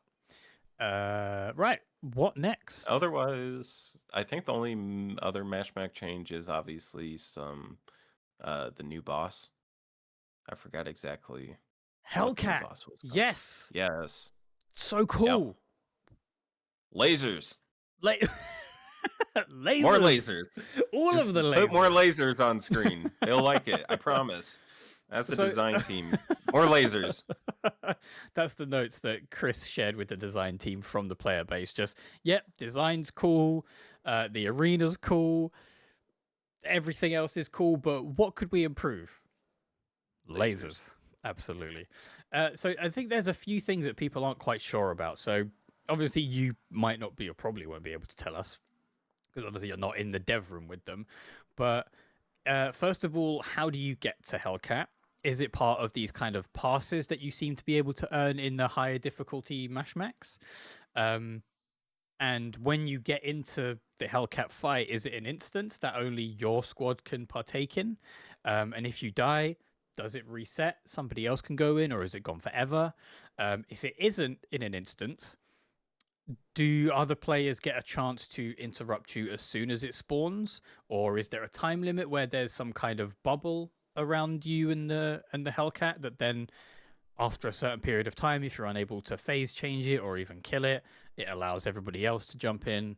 Yeah, there's a lot of questions surrounding Hellcat, and even if we don't get information about it at all before the game actually drops, I am going to be so excited to try it out and see how difficult Hellcat actually will be. Agreed. If I had to make any assumptions, um, at least based off of Constantine and is it Makalu, the other boss? Yeah, Makalu. I don't. One of those. Is it Lisnes or Yeah. Alice Ness. Yeah, it's Makalu or Makulu? But Makalu. at least from how it was functioning with them, is it's in the open world and it's not in a specific instance. And Hmm. how it worked is if you de-aggroed from the boss for a certain amount of time and there was no sort of damage done to it, it actually would regenerate all of its HP. Oh, it's just like a mob in an MMO. It resets Right, aggro, right, but full health. Wow, right. that's Because kind I of nuts. remember with Makalu one time, at least when we were fighting it, we had like two squads roll in. So we started fighting them and we came back and he was at half health when we left him and he was back to full. We're like, That's damn. brutal. That sucks. Yeah. So probably same thing would apply in this situation. Um, Hmm. the one thing I am curious about is if there's going to be multiple instances of the new boss spawning in, because at least on the current Mashmac map, um, when Constantine or Makalu spawn in, it can spawn in multiple times in a single match. Hmm. That's true. So hopefully you can have multiple instances of being able to fight them. Think my ideal system for Hellcat would be so the mobs are just the mobs. You can kill them, get low tier loot. Sometimes you might get lucky, get a purple. Um, and then next up are the elites like Shikra and stuff like that. The variety of them is pretty cool, pretty nice. You can get slightly better rewards from them, and then you have the bosses. And I think it's fine to have multiple of those. Like even if it's 4 Constantines, they drop the same variety of loot as Makalu does. So I'm not really bothered. But I think if you're gonna have a big bad of your extraction shooter in terms of a boss, then it should be somebody unlocks it. It's completely open to anybody once it spawns, and all it is every team, if they want, can go and fight each other for the rights to kill the boss, or you can Yep. work together to kill the boss together and share some loot. But because of the Yeah. direction that they've been going with Mashmac, instead of it being the casual mode that Chris says he wanted it to be, it's very much like he then said on the 23rd stream, it's now more of your traditional extraction shooter. So, Yep. yeah, I want it to be as punishing as possible if you get, I don't know, second or third partied by a team waiting for you to get hit by a massive Hellcat attack and then they just kill you and then Yeah. your team either have to commit to the fight or run away and heal you or not heal you get you back with the respawn beacon. The choices are there, but I prefer it being way more punishing. But that's just me. Oh yeah. And there was definitely multiple times, at least on the playtest, where we saw a boss spawn on the map, and we as a squad would roll up over there, and there'd be 25% health left on the boss, and we would just kill the whole team and then finish the boss off, or we would roll in, kill the boss ourselves, and then fight them. Mm-hmm. Yeah, that Because happens. kill sniping the boss does happen, and you do get the mission points from it, and deny the other squad from getting the score for it for That's the true. boss kill. Oh, that also reminds me. Now loot is actually going to be client side, right? As in, it's not going to be shared. So you get your own loot for killing elites and bosses now. Yeah, wouldn't Yeah, be surprised. which is really nice. Which means I don't have to fight Myth ultimate maintenance boxes anymore, because it would literally be me, him, and like another friend would Yeah, kill a Makalu or would kill a Constantine, and then the first person to like boost towards the dead body and find the UMB just puts it in their inventory. yeah. But now they don't do I'm that, which is nice. still on average around score, at least during the open beta. I think the most amount of boss kills I got in a match was either 4 or 5 in a single Every match back. boss. That would be Uh, like every boss that spawns in a round of MMK. yeah. Damn. Subtle Well, flex. it came out to around 4,000 score. So decent amount, decent amount. That is true. I But was also a Falcon while you were like a Trike or a Stego, but you don't blame me. I just picked the best striker for Ninja and Gear. mm-hmm, mm-hmm, That's your fault. mm-hmm. Is there anything else that you would like to go over regarding Marshmark? Not Mash Mac. We're good there. Yeah. Is it Um, Mash Mac or Mash Mock? that's the thing. It's technically Marshmark, but Is it though? it is when you hear the interpreter say, or even when Chris says it during when he's talking, he says Marshmark, but people say Mashmac, and it's is it Eliseness or Aliceness? Is it Is Makalu it or Mock? Makalu? It's gonna be a thing forever. Yep. What did you want to talk about next? I do want to at least give a shout out to the creator program. Mm-hmm. Yep. Uh, I don't have a link or anything for it, but content creator program is live. They mention it at the end of the Screw. season 0 stream. I genuinely think for anyone who wishes to become more involved in the content creator side of Mecha Break to put their application in. Mm-hmm. Um, just because of the fact that it allows you to connect directly to um, CSUN about it, and kind of gives you options in terms of Mm-hmm. it's like if you have a unique talent or something that you actually want to provide, it could possibly help get your name out there and also connect you to other content creators that you might find a liking to on the platform. Yeah, So pretty true. definitely put that through. Yeah, I will say the support for the creators in the program has been relatively limited in that they kind of let us make the content that we want, so there aren't too many rules. But when official things happen, like the AMA, like the June 23rd stream, there were certain rules that you had to abide by, which are completely fine. I'm 100% on board with that. And then they give you media kits, which is really really nice. So I have many gigabytes of media kits from the first time I joined the creator program, and the media kits get updated all the time. There's videos, there's PNGs, there's trailers, there's all sorts of stuff that you will be given as a creator to, get a bit of a leg up on those who aren't part of the program. Um, and I've been talking to people in there. We're going to collaborate on a few things once the game drops, but yeah, I will just as a quote unquote warning. There's a lot of VTubers in there, like a lot of VTubers in there. So I say warning quotation marks. Um, yeah, if you want to join create a program that has quite a lot of freedom in what you can make about it, even negative stuff, then go for it. It's a cool program to be a part of. I'm trying to find the link. Keep talking to them, GP, so I can find the link. Um, Backpacking off of it. Twitch drops when the game comes out. Twitch drops. Hell yeah. You got some just cosmetic accessories, but the biggest one people are gonna want is the cybernetic tail waist accessory. So you could become your own robot cat girl that you've always dreamed of being.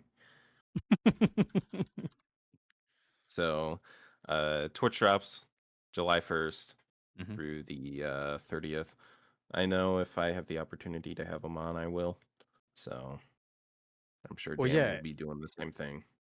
Well, it's going to be for every streamer with Mashmack in the title. You just sign up for drops, Yep. and yeah, you get given them, which is really really nice. I know there are some creators that are like, if you have a creator program, then you should give them special treatment when it comes to stuff like Twitch drops, and I can understand that to a degree, but Right, right. there are massive streamers who aren't part of the creator collab because they don't need to be. They'll get sponsored by ASG in certain instances, and even if they are in the Discord, there isn't much that they need to do to promote their own stuff. Um, like they're not going to need to collab with someone like me. They're going to have thousands of viewers who are going to be able to get the Twitch drops as well. So I mean, it's completely fine. I don't mind it too much. I think for the longevity, it'd be nice to have something for the people in the creator collab system, but I'm not holding my breath. It's not something that I'm going to demand because I think that the creator collab program is to expand the reach of the game, and it's kind of hard to quantify that unless you are a big time streamer who has like a code or something. So unless you want to Right. pull up your numbers for every Mecha Break stream you've ever done, and then if you reach a threshold, they give you something. I'm not that bothered. Right. Yeah. Past that, we do have the event if you play with a squad of 3 and a squad of 6 that you're all in a squad together. Um, Through the Vanguard Squads Assemble hmm event, you get a unique unicorn type patch Yep. thingy. And that Past that, that go ahead. is no, it's just that it has caveats to it. So if you have one of those, you can create one squad and then join one squad. After that, you can't do any more. Um, so you have to choose wisely. Somehow mine got a bit bugged, and I've emailed support, so I'm waiting for them to tell me I can actually manage the team that somehow has formed, so I can kick some of them and get actual people who I know on it. I look, don't ask me, I don't know how.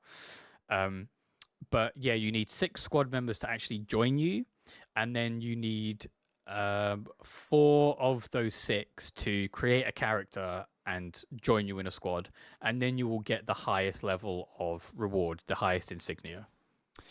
Yep. Do you have to play with that squad to far? So you don't get any extra reward yet for it, but they do say more rewards will come later. So yeah, initially all you need to have is 4 of the 6 be in your party after creating a character, and then I guess play a game or a few games, and then you'll get the highest tier of that reward. Any other information, neither I or GP know about, because it's a completely, to be honest, it's a WeChat thing, and WeChat is not a thing in the West, as far as I'm aware. But we will get access to the insignia if you're able to fill it. So, yeah. Yep. Otherwise, I don't really think we have much. I know we skimmed over the hangar stuff, but I Mm. don't know how much into the hangar stuff we're into in terms of, working out in the gym and stuff like that. Personally, for me, I don't care that much, but I I have a big issue with people's view of the hangar, and only because I'm a big supporter of a system that doesn't just cater to the PvP. And this is a wider argument and conversation about PvE content, which I'm not going to get into, but the hangar specifically, people don't understand the degree to which budgets are allocated for certain divisions within a video game company. They say stuff like, well, if they didn't make that, they'd be able to make more things for the PvP aspect of the game, or even a PvE section, like exclusive PvE. It's a base understanding of, I guess, any industry environment that giving a budget to one department does not mean that that budget has been taken from another department. It just means right, that one department has fulfilled what they wanted with the budget they have, and another department is working on the other things which are able to achieve what they need to with that budget. So it's yep, very disingenuous to say, well, they could have, spent more time on balancing, or they could have given us more maps or whatever. We don't need any more maps than we're getting from release. We already have enough, and they will release more. They will release more strikers every season. They're going to release more maps, more rewards, yep. more paints, insignias, patterns, and there'll be collabs, collaborations, and stuff. So yeah, just a mini rant that people have no idea what they're talking about. I don't know the inner workings of ASG. I don't even know the inner workings of any development company, but I know how budgets can be allocated, and people don't understand, and Right. it frustrates me. Yeah, go off. Go off. You got this. But Tell people that's they're stupid. Tell them they're idiots. hey, look, I only said that about Tricera and Stego players because it's objectively true. All right, everything else is subjective, I tell you. Uh, But yeah, otherwise, I don't think we have much other to talk about. I know for a fact I will be playing as the game launches. I plan on doing a 24-hour stream during the launch. So I will be grinding the game like no other.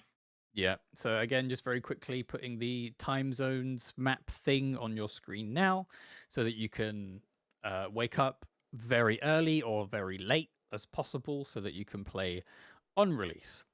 Just as another thing as well related to this is that the game, as far as we're aware, because it's what was happening in all the beta tests and stuff, it won't be cross server because they have servers for each region. So if you have friends, if you're in EU like me and you have North American friends like me, you will have to make a separate character and grind the same stuff that you want to on that different server.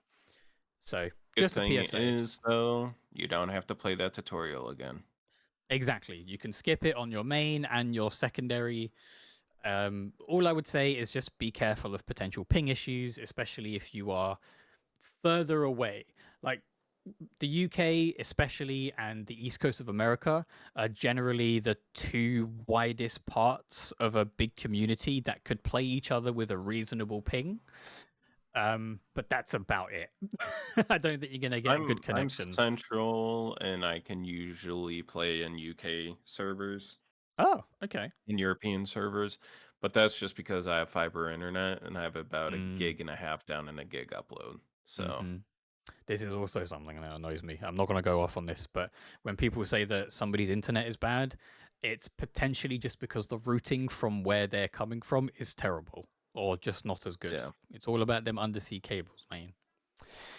Um, what else? Was there anything just not in the notes that you wanted to go over very quickly, or are we able to move on to the questions? I'm ready for the questions. Beautiful. I'll just put the command back in there again. So we have 3 questions so far. First one from Birdie_Cloud. Do you think there's a chance they'll dip into VTuber skins, creator skins, voice packs, stuff like that? Uh, Personally, I think yes, there is a chance of that, and the reason I say that is the fact that we've already seen collaborations during the Invitational with DSG and, if I'm not mistaken, Team Liquid. Mm-hmm. Um, so I wouldn't be surprised if stuff like that does come in the future. Yeah. Or you never know, we could see character cameos. Imagine, instead of a VTuber skin, you have the VTuber in the game itself. That'd be pretty cool. that would. Mm. No, I'm not going to say it. I disagree, Hey, and I that's what I'm if going to you say. don't, it's personal preference. Mm-hmm. But It's true. it would be kind of funny. Imagine if there was a Titanfall Mecha Break collaboration, Well, you no, know. that's sick. That's fine. Gundam, Evangelion, that's sick. But I don't want VTuber skins. Just You please. don't want a VTuber yelling in your ear. I don't want a VTuber voice pack. An an insignia is fine. A pattern is just about pushing it because it covers the entire striker. Anything else, no, thank you. Please just leave it out. Insignias are But fine. I feel like Mecha Break has set themselves up in a good space to where, at least for competitive events, they can definitely do team skins and stuff like that. Mm, Um, but I could definitely see in the future at least some sort of collab happening. I wouldn't know really much past that hmm because, you know, all that stuff is stuff that CSUN does, and us little moderators don't have access to that information. that's true. So. That's very, very true. I mean, I don't know. I'm not a mod. I don't know anything. The second question is from Myth. Are there any roles or styles of strikers you'd most like to see in the game? Could be off of personal preference or say characters in other hero shooters. Parentheses, yes, Dan, I know Stellaris is my wet dream. I'll let uh, you respond to that whole statement about Stellaris there. well, it's no secret. I love that stuff. I mained Samurai in Final Fantasy 14 for the longest time, and it's still like my go-to job. Uh, Metal Gear Rising is an amazing game. Ninja Gaiden is an amazing series. Devil May Cry, I want to play as Virgil, not only because he's cool, but because he's got katana. Um, what else? I love Japanese culture. For Honor, I usually play the samurais because they're really, really cool. As long as them, as well as them, generally pretty Right. strong.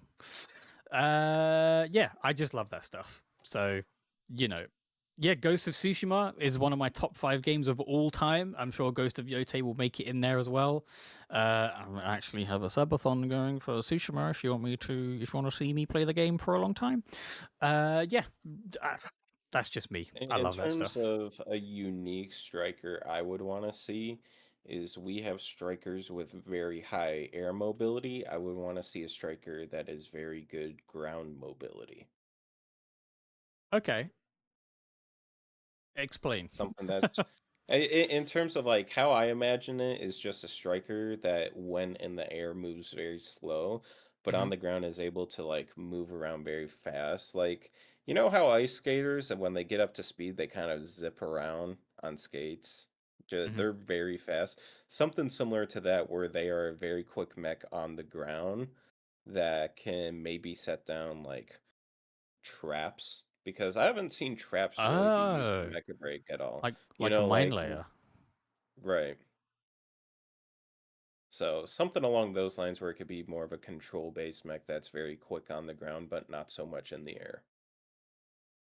Yeah, I think that would be pretty cool. Kind of in the vein of those.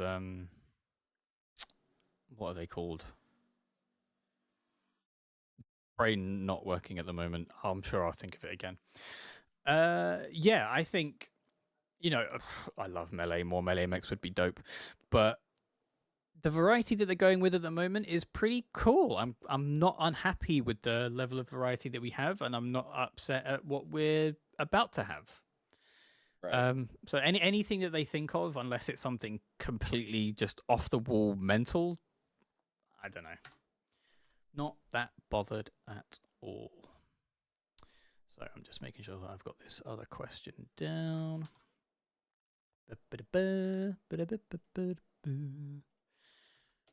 It's from the YouTube side, so thank you very much. Right, next question. From Z over on YouTube actually. Permission to ask, dear GP, are we going to get a trailer where Panther's head gets blown clean off, or what? For Now, context, Z plays Welkin and is terrified of Panthers, as well they should be, because the matchup sucks. But yeah, is there going to be that? um, you know, I think there's gonna be a trailer that comes out where Panther's blowing every single person's head off, and that's all we're gonna get. So, unfortunately, that's what we're gonna have to put up with is more Panther abusing every other mech in the game. I mean, yeah, it's Chris's main, right? There's not much we can do Yeah. about that. Unfortunately, maybe we'll change him. Maybe we'll be able to influence him to go, I don't know, Stellaris or Serenith or something. But what else can we do? And then I guess second to last question, counting the one that we've just had. Um, Actually, no. Well, to be honest, thinking about the anime, we're getting one, or at least some kind of animated short series, if you want to call that an anime. I Mhm. don't care. Which is dope. I think that they know that Mecha Break isn't supposed to be a story driven thing. So if they drop lore here and there with regards to new strikers that come out or whatever, that's cool. But having an animated short series is amazing, It's and it's sick. just Yeah. more dope shit from ASG. They stay winning, and I hope they just continue to win. So Oh, go on. Machiavellius. Oh no, go. What were you gonna say? No, I was just saying if they keep up with it, I think it has a chance to even kind of broaden the audience a little bit more, Mm, very especially true. those, especially if they're getting uploaded to YouTube and someone who watches anime just randomly stumbles upon it. It could pique their interest. So Yeah, it's that's a in, Amazing Season Games benefit to keep on producing more of those for us. yeah, absolutely. That's the point. Do we know where it's gonna air? Because I can't remember. Is it gonna be just uploaded to YouTube? I have no clue. Okay, fair enough. I think on the one hand, if they upload stuff to YouTube, uh, they're not going to make any money from it, but everybody's going to be able to watch it. But if they give it to, I don't know, Amazon or Crunchyroll or whatever, then you have to have a subscription to it. But I'd prefer Yeah. it all to go on YouTube. That would be cool. So yeah, second to last question, I suppose. Machiavellius, I remember you were here from the last podcast, so welcome back. I'd like to ask one question. Are we bound to get oh, I actually read the question. I actually answered the question before I read it. Are we bound to get a Mecha Break anime by how it's looking at the moment? I just got off work. Yes, there is an anime. It's coming. I guess is the first one about Falcon's pilot technically part of it, or is it I have just no clue. no? I don't. We do They're not know a lot releasing. of information about it. Yeah, as GP says, we know pretty much nothing about it other than it's going to tell stories of specific pilots wielding specific strikers, and the first one that we saw the teaser for from the 23rd of June stream, we're actually getting the Golden Falcon uh, skin as a thing in game as well as with the collector's edition.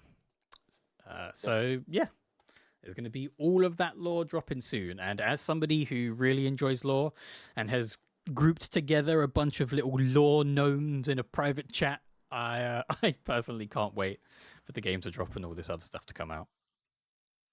The next question.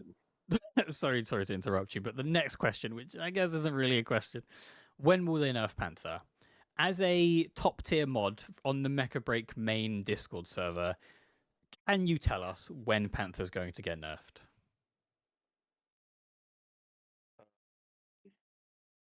I'll put the word in that he should be buffed, and we'll be good from there. So, Where's John when you need him? the John, are more you still here? the, We hate Panther. everybody hates Panther. I hate Panther. Get rid of him. Just delete him from the game. Delete Delete him. him. Yeah, just get rid of him from the game. I'm done with it. Sorry, John. Oh no, that question was from John. I'm just not paying attention today. I do apologize, everyone. That was from John. It was Oh, from John. that pace. We're gonna nerf him into the ground. Whatever John says goes. Um, yeah.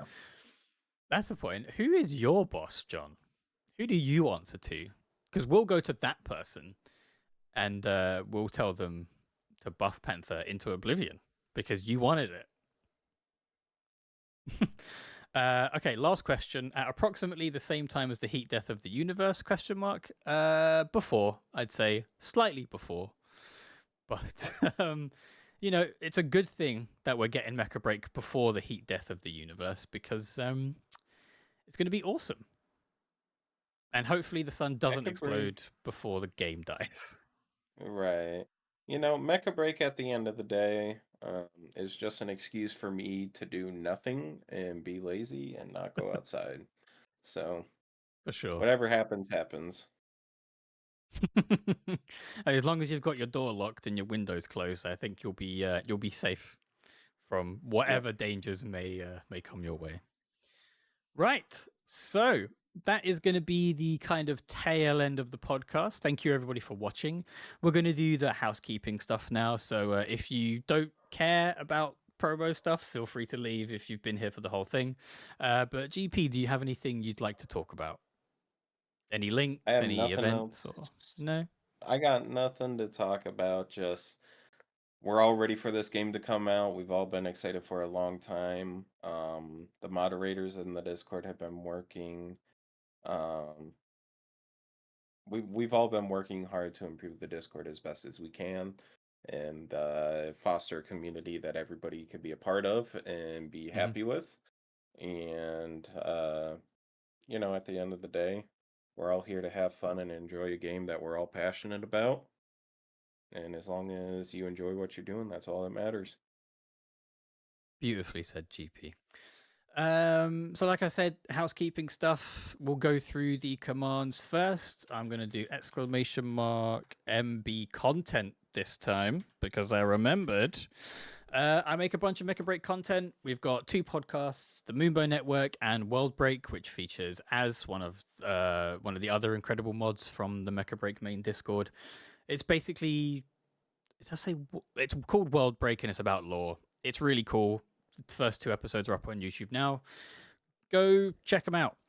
There's also some shorts from the last open beta, and there will be new stuff uploaded over time because this is going to be a main game for me. Second one is MB Discords.